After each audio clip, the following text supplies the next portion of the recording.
শ্বশুরবাড়িতে খুন হলো আরও এক গৃহবধূ। আগুন লাগিয়ে তাকে খুন করা হয়েছে বলে অভিযোগ তুলল মৃতার বাবার বাড়ির লোকজনরা। মৃত গৃহবধূর নাম সুপর্ণা সরকার।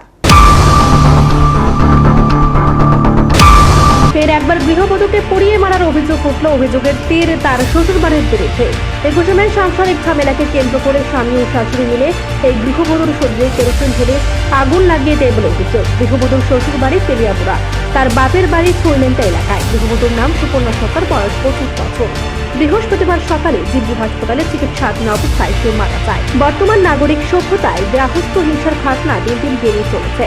বিশেষ করে নারীদের উপর অত্যাচার এবং গৃহবধূ হত্যার ঘটনা এই রাজ্যে আজকের দিনে যেন নিত্য নৈমিত্তিক ঘটনা। তাই প্রতিদিনই কোনো না কোনো জায়গায় শ্বশুর বাড়ির অত্যাচারে গৃহবধূ আত্মঘাতী হয়েছে, না হয় তাকে মেরে ফেলা হয়েছে। এই ধরনের একাধিক অভিযোগ লিপিবদ্ধ হচ্ছে বিভিন্ন ধারায়।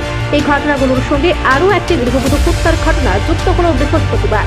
জানা গেছে থইলেন্টা নিবাসী রামকৃষ্ণ সরকারের কন্যা সুপর্ণা সরকারের সাথে সামাজিক রীতিনীতি মেনে বিয়ে হয়েছিল তেলিয়ামুড়া শহর নিবাসী প্রবাল সরকারের। অভিযোগ, বিয়ের পর থেকে বিভিন্ন ছুতনাতায় শ্বশুর বাড়িতে গোজরা সইতে হতো সুপর্ণাকে। এমনকি তার বাপের বাড়ির লোকজনদের প্রতি অশ্লীল ইঙ্গিত করা হতো বলে অভিযোগ।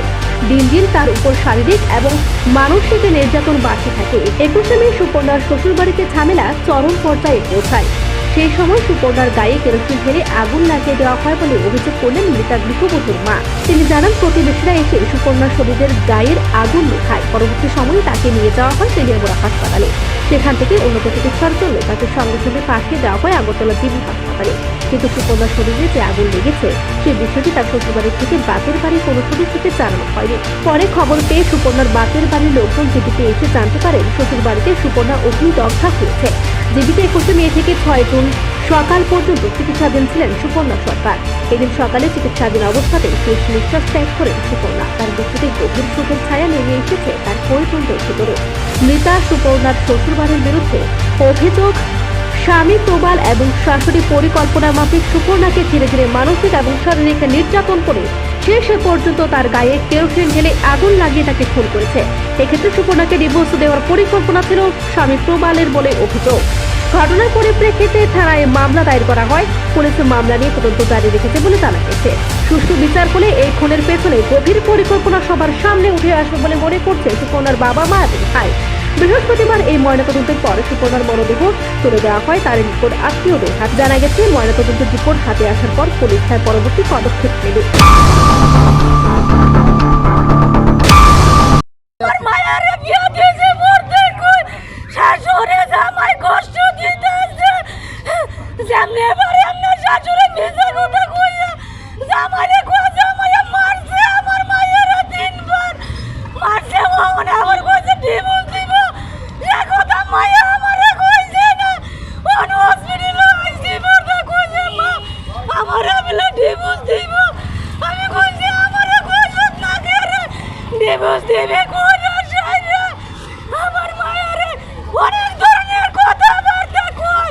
সারাদিন খালি বাড়ি তাইলে ঝগড়াঝাটি করে মা আগুন লাগাইয়া দে।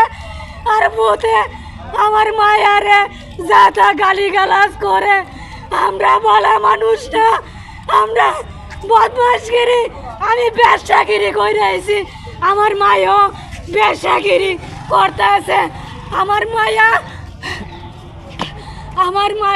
আমি আমার শাশুড়িরে খাওয়ান দিয়েছি না, সেজন্য তাই শাশুড়িরে খাওয়ান দিতেছে না।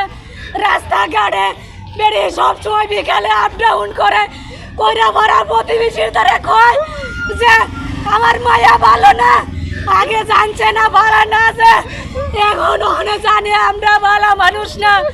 আমার মায়া বাজারের মায়া, আমার মায়া ঘরের মায়া না।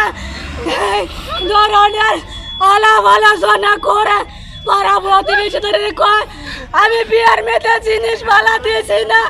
কাঠ ঘরের মেয়েতে অন্য কাঠে ফালাই তো রাখছে, এ কাঠ তারা ব্যবহার করছে না।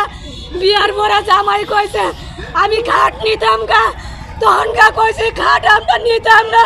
তখনকা জামাই মায়ারা কইছে টাকা দিত।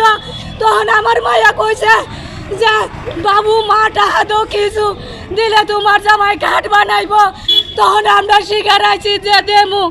তখনকা আমার বোন পুত কইছে মাসি যা আবার জিনিস দিছ এখন তুমি কিচ্ছু ফেরত দিও না, তারা ভাবলে তারা জিনিস বানাক, হ্যাঁ তুমি আর এ জিনিস ফেরত নিও না। তাই তার লগে ঝগড়াঝাটি করছে, যেদিন মরবো সেদিনকা কইছে যে তুমি তোমার বাচ্চারে খাওয়াইছো নি, তখন কইছে না আমি তো আমার বাচ্চারে পালতে পারতাম না, তোমার মা কইছে তোমার মা এখন খাওয়াক। তখনকার তারা মা ভূতে আমার মায়ের শরীরে কেরাসিন ঢাইলা দিয়েছে, যখন দাও দাও করে আগুন জ্বলছে বাড়িকে কইছে আমার বাঁচাও।